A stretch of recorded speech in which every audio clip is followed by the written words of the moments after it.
അല്ലാഹുവിന്റെ റസൂല് പറയുകയാണ്, മസലുൽ മുഅ്മിനി, ഒരു മുഅ്മിനിന്റെ ഉദാഹരണം എന്ന് പറയുന്നത്, അല്ലദീ, എങ്ങനത്തെ മുഅ്മിനാണ്, യഖറഉ, അവൻ ഓതുന്നുണ്ടൽ ഖുർആൻ, ഒഴിവ് സമയങ്ങളിലെല്ലാം ഖുർആൻ ഓതുന്നുണ്ട്, ഖുർആൻ ഓതിക്കൊണ്ടിരിക്കുന്നുണ്ട്. അങ്ങനെ ഖുർആൻ ഓതുന്ന, 5 വക്ത് നിസ്കരിക്കുന്ന, അല്ലാഹുവിനെ പേടിച്ചുകൊണ്ട് ജീവിക്കുന്ന, തഹജ്ജുദ് നിസ്കരിക്കുന്ന, ളുഹാ നിസ്കരിക്കുന്ന, റമളാൻ മാസത്തിൽ നോമ്പനുഷ്ഠിക്കുന്ന, ഗീബത്ത് പറയാത്ത, നമീമത്ത് പറയാത്ത, കളവ് പറയാത്ത, അല്ലാഹുവിനെ പേടിച്ചുകൊണ്ട് ജീവിക്കുന്ന മുത്തു മുഅ്മിനീങ്ങൾ ഉണ്ടല്ലോ, ആ മുഅ്മിനീങ്ങളുടെ ഉദാഹരണം നബി തങ്ങൾ പറയുന്നത് മസലുൽ തുറുജ, അത് നാരങ്ങയെ പോലെയാണ്, നാരങ്ങയുടെ രൂപത്തിലാണ് എന്ന് പറഞ്ഞാൽ റീഹുഹാ, ആ നാരങ്ങയുടെ വാസനയുണ്ടല്ലോ, അത് ത്വയ്യിബുൻ, നല്ല സുഗന്ധമാണല്ലോ, നല്ല സുഗന്ധമാണല്ലോ, നല്ല രസമുണ്ടാകുമല്ലോ അതിന്റെ സ്മെല്ല്, അതിന്റെ വാസന, വതഅമുഹാ,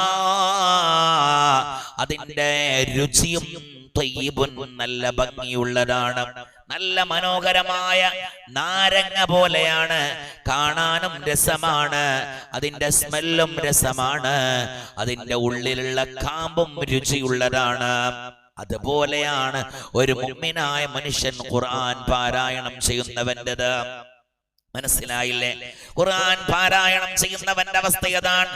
എന്നാലോ വമസലുൽ മുഅ്മിനില്ലദീ ലാ യഖറഉൽ ഖുർആൻ, ഖുർആൻ ഓതാത്ത മുഅ്മിനുണ്ടല്ലോ, ഖുർആൻ പാരായണം ചെയ്യാത്ത, ഈ റമളാൻ ഇത്ര ദിവസം കടന്നു പോയിട്ടും ഒരു ജുസു പോലും ഓതാത്തവർ, അവരെ സംബന്ധിച്ചാണ് നബി തങ്ങൾ പറയുന്നത്, ഒരു ജുസു പോലും പാരായണം ചെയ്യാത്തവർ, ഒരു പേജ് പോലും ഓതാത്തവർ, ഒരു ആയത്ത് പോലും ഖുർആനിൽ നിന്ന് മുസ്ഹഫ് എടുത്തുകൊണ്ട് ഖിബലക്ക് നേരെ തിരിഞ്ഞിരുന്ന് നല്ല വസ്ത്രം ധരിച്ച് പരിപൂർണ ശുദ്ധിയുടെ മേൽ നല്ലതുപോലെ ആത്മാർത്ഥമായ ഖുർആൻ ഓതാത്ത മുഅ്മിനുണ്ടല്ലോ, അവരെ സംബന്ധിച്ചാണ് നബി തങ്ങൾ പറയുന്നത് മസലുൽ മുഅ്മിനി, ഒരു മുഅ്മിൻ, അല്ലദീ, എങ്ങനത്തെ മുഅ്മിനാണ്, ലാ യഖറഉൽ ഖുർആന, അവൻ ഖുർആൻ പാരായണം ചെയ്യുന്നില്ല, അവൻ ഖുർആൻ ഓതുന്നില്ല, അവൻ തഹജ്ജുദുണ്ട്, അവന് ളുഹായുണ്ട്, അവന് റവാത്തിബുണ്ട്, അവന് തറാവീഹുണ്ട്,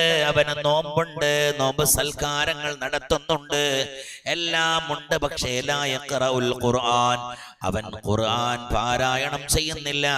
അവനെ സംബന്ധിച്ച് നബി തങ്ങളാണ് പറയുന്നത് മസലു തംറതി, കാരക്ക പോലെയാണ് അവന്, കാരക്ക പോലെയാണ്, അവനിൽ നിന്നൊരു സുഗന്ധവും പുറത്തേക്ക് വരുന്നതല്ല, ഒരു സുഗന്ധവും പുറത്തേക്ക് വരൂല, ഒരു സുഗന്ധവും പുറത്തേക്ക് വരൂല.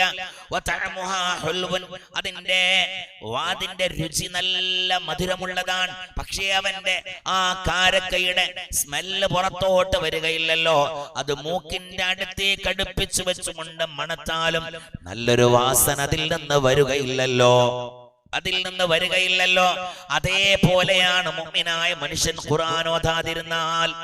അല്ലാഹുവേ, ഞങ്ങളെ നീ കാത്ത് രക്ഷിക്കണേ തമ്പുരാനെ.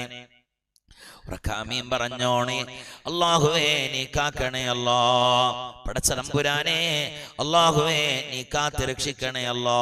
ഖുർആൻ ധാരാളമായിട്ട് ഓതണം.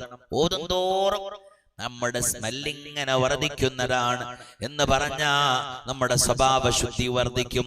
ഖുർആൻ പാരായണം ചെയ്യുന്ന ആളുകളുണ്ടല്ലോ, അവർക്ക് കളവ് പറയാൻ കഴിയില്ല. ഖുർആൻ പാരായണം ചെയ്യുന്ന മനുഷ്യന്മാർക്ക് ഹറാമ് കാണാൻ കഴിയുകയില്ല.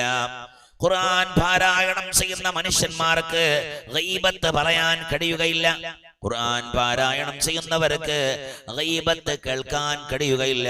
കാരണം അവരുടെ കയ്യിലും അവരുടെ നാവിലുമുള്ളത് വിശുദ്ധ ഗ്രന്ഥമാണ്.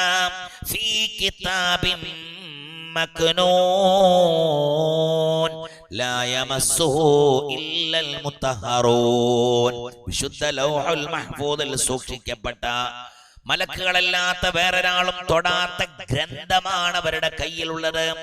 ആ ഗ്രന്ഥത്തിനെയാണ് അവർ പാരായണം ചെയ്തുകൊണ്ടിരിക്കുന്നത്. അവർക്കൊരു ഹറാമും ജീവിതത്തിൽ ചെയ്യാൻ കഴിയുകയില്ല.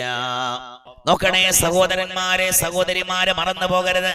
ധാരാളമായിട്ട് ഓതുന്നവൻ, ഖുർആൻ എടുത്തുകൊണ്ട് പാരായണം ചെയ്യുന്ന മനുഷ്യന്മാർ, അവരുടെ വീട്ടിൽ പ്രശ്നങ്ങളില്ല, ഒരു വിഷയം ഉണ്ടാവില്ല. അവരയൽവാസികളോട് പിണങ്ങേണ്ടി വരില്ല, അവരെ കുടുംബങ്ങളോട് തർക്കിക്കേണ്ടി വരില്ല.